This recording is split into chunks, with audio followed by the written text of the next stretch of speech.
भक्त भक्ति भगवंत गुरु चतुर नाम बपु एक, इनके पद बंधन किए काटई विधन अनेक।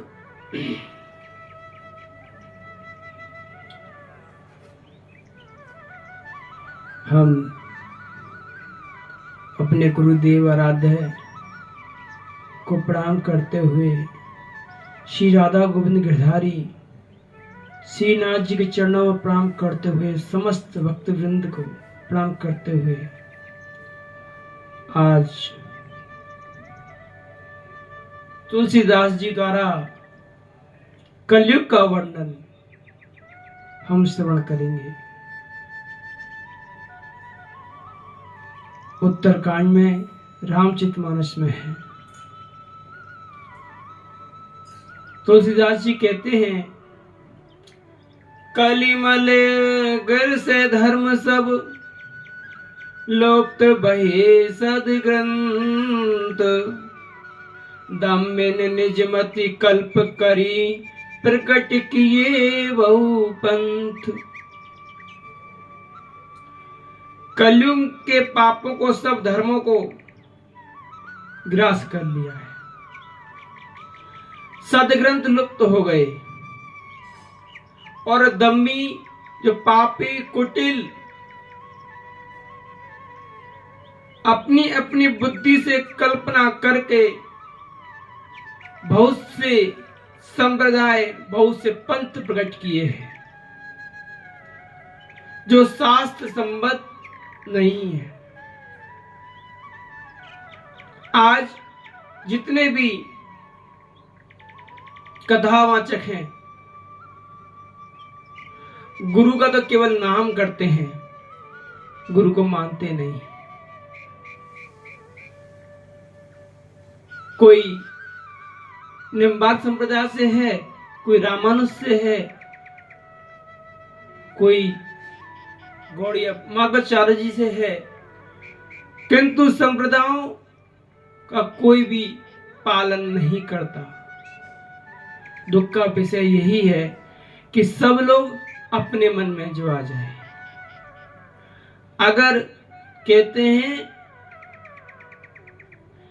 अपनी 4 संप्रदाय वैष्णव संप्रदाय हैं, जिनमें जो मंत्र लेता है उनको भगवान वैकुंठ की प्राप्ति होती है, किंतु कलयुग में आज लोगों ने बहुपंथ निकाल दिए। एक महात्मा जी हैं, वो तो ये कहते हैं जब गीता भागवत रामायण समाप्त होती हैं तब हमारे हमारे ग्रंथ शुरुआत होती है।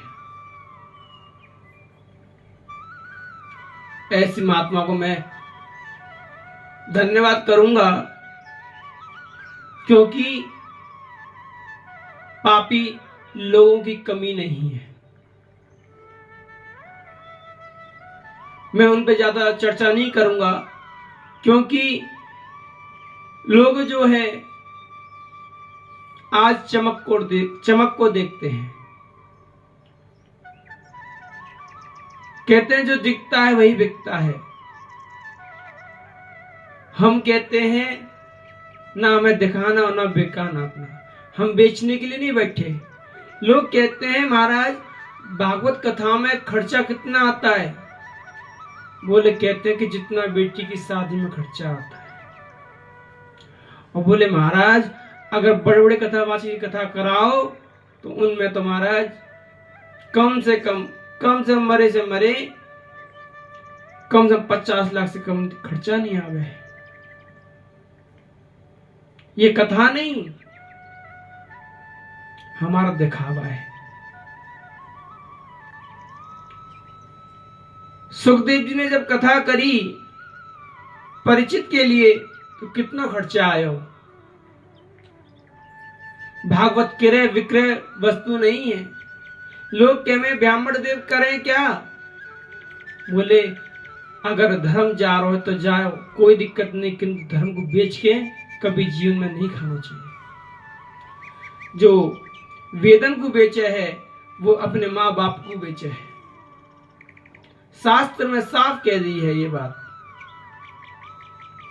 तो मेरे प्यारे, ऐसे ही सारे सदग्रंथों को लुप्त करने के लिए वृंदावन में संत बैठ गए हैं, और ऐसे संत बैठ गए कि वो अब तुम्हारा लोग कहें कि एकादशी का व्रत नहीं करना चाहिए।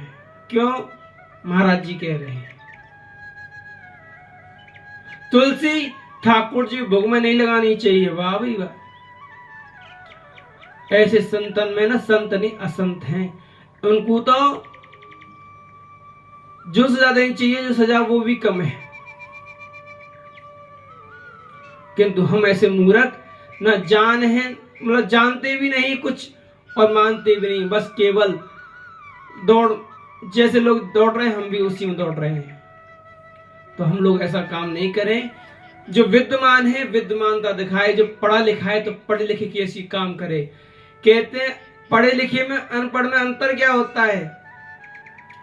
पढ़ा लिखा वो होता है जो सोच विचार काम करता है, और अनपढ़ वो होता है जैसे कहते हैं ना गधा, गधा के ऊपर सामान रख दो, कुछ कर दो, उस गधा का काम है केवल चलना, उसे कोई मतलब नहीं है।